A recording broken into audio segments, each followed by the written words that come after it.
നമസ്കാരം. നാരായണ ഗുരുവിൻ്റെ ആത്മോപദേശ ശതകം 100 ധ്യാനങ്ങൾ. ധ്യാതാവ് ഗുരു നിത്യചൈതന്യയതി.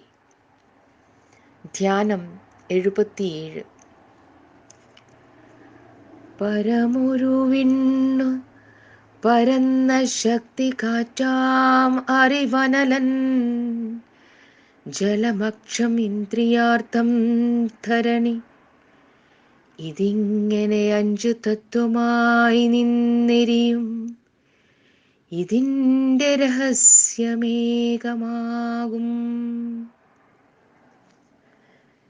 ജീവിതത്തിന് ഒരു തുടക്കമുണ്ട് എന്നു പറഞ്ഞാൽ ഒരു ദിവസം ജനിക്കുന്നു എന്ന അർത്ഥത്തിലല്ല. ഒരു നദിക്ക് ഒരു ഉത്ഭവം ഉണ്ടെന്ന് പറയുന്നത് പോലെ മനസ്സിലാക്കണം. അനന്ത സാധ്യതകളുള്ളതും കാലത്തിൻ്റെ പ്രവാഹത്തിനു പോലും കാരണമായിരിക്കുന്നതുമായ ഒരു തുടക്കം. അതിനെ അറിയപ്പെടാത്ത ആദിയായിട്ടെടുക്കാം. നാരായണ ഗുരു അതിനെ സത്യമനാധാരം, ജഗദാധാരം, നാനായോനിമയോനിം, കാലാകാലമകാലം എന്നെല്ലാം ഗുഹാഷ്ടകത്തിൽ വിശേഷിപ്പിച്ചിട്ടുണ്ട്. അങ്ങനെ അനാദിയായ ഒരാദിയെ നമുക്ക് തുടക്കമായിട്ടെണ്ണാം. അതുപോലെ ജീവിതത്തിനൊരവസാനമുണ്ട്. ഒരു ദിവസം മരണമുണ്ടാകുമെന്ന അർത്ഥത്തിലല്ല. നദി ഒഴുകി ഒഴുകി എപ്പോഴും കടലിൽ എത്തിക്കൊണ്ടിരിക്കുന്നത് പോലെയുള്ള അവസാനം. ഓരോ അന്വേഷണവും കണ്ടെത്തലിൽ അവസാനിക്കുന്നു. അതോടുകൂടി അന്വേഷണങ്ങളും കണ്ടെത്തലുകളും തീരുന്നില്ല. അതെന്നുമെന്നും തുടർന്നു കൊണ്ടു തന്നെയിരിക്കും. അനാദിയായ തുടക്കം ഒരറ്റത്ത്, അനന്തമായ ഒടുക്കം മറ്റൊരറ്റത്ത്. ഇതിന് രണ്ടിനും ഇടം കൊടുക്കുന്ന സത്യത്തെ ആ ഒന്ന് എന്ന് പറയാം. ഗുരു അതിനെ ഏകമായ രഹസ്യമെന്ന് ഈ ശ്ലോകത്തിൽ പറഞ്ഞിരിക്കുന്നു. എല്ലാറ്റിൻ്റെയും പ്രഭവവും പ്രളയവും ഈ രഹസ്യം തന്നെയാണെങ്കിലും നാം പ്രപഞ്ചവാസികളായിരിക്കുമ്പോൾ ഇഹത്തിലിരുന്നു കൊണ്ട് പരത്തിലേക്ക് ലക്ഷ്യമന്വേഷിച്ചിട്ട് നോക്കുന്നു. അതിനെ ഇവിടെ വിണ്ണ് എന്ന് പറയുന്നു. ഇത് വെറും ആകാശമല്ല. ഉണർന്നെഴുന്നേൽക്കുവാൻ, അന്വേഷിച്ചിറങ്ങുവാൻ, ഉത്തേജനം ഉണ്ടാകുവാൻ, ആശ്വാസം ലഭിക്കുവാൻ ഏതൊരു ഉദാത്തമായ ഭൂമികയിലാണ് മനുഷ്യൻ കണ്ണു നട്ടിരിക്കുന്നത്, ആ പരമധാമമാണ് വിണ്ണ്.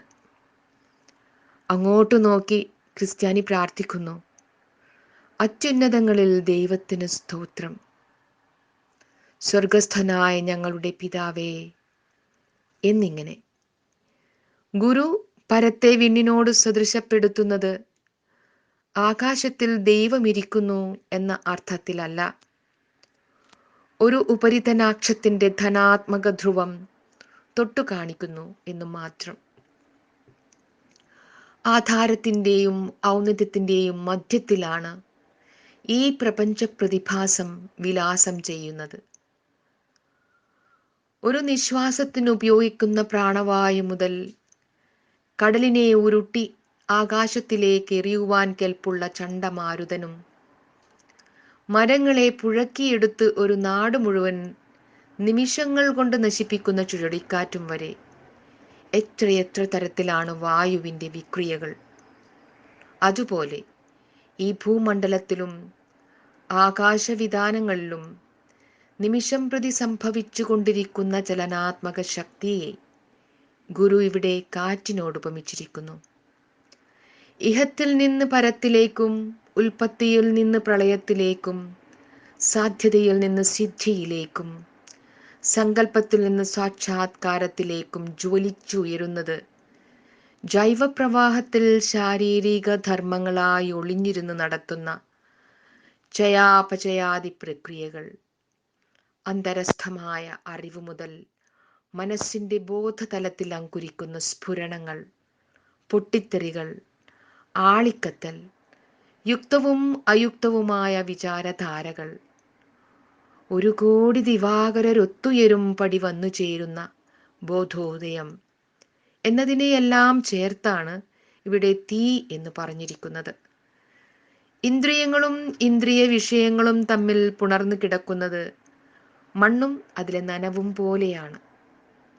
മണ്ണിൽ മറഞ്ഞു കിടക്കുന്ന വിത്ത് നനവ് തട്ടുന്നതുവരെ ഒരു പ്രതികരണവുമില്ലാതെ കിടക്കും. നനവ് തട്ടിക്കഴിയുമ്പോൾ അതിൻ്റെ പ്രകൃതി ഉണർന്ന് എഴുന്നേൽക്കുകയായി എന്തെല്ലാം ധർമ്മങ്ങൾ അതിലടങ്ങിയിരിക്കുന്നുവോ അതെല്ലാം കർമ്മശക്തിയായി രൂപാന്തരപ്പെട്ട് പുറത്തേക്ക് വരും. കർമ്മവാസനകളുടെ വിത്തുകളെ ഉണർത്തുന്ന ജലമാണ് ഇന്ദ്രിയങ്ങൾ. ഇങ്ങനെ പാഞ്ചജന്യമായ വിഭൂതികളോടുകൂടി എരിഞ്ഞുകൊണ്ടിരിക്കുന്ന പ്രപഞ്ചരഹസ്യം ആദ്യന്തവിഹീനമായ ഒരേയൊരു സത്യം മാത്രമാണെന്ന് ബോധ്യമായാൽ ആ സ്വപ്നാടനത്തിൽ തന്നെ ഭ്രമിച്ചു നിൽക്കാതെ പരമാർത്ഥത്തിലേക്ക് പറന്നുയരുവാൻ നാം ഉത്സുകരാകും.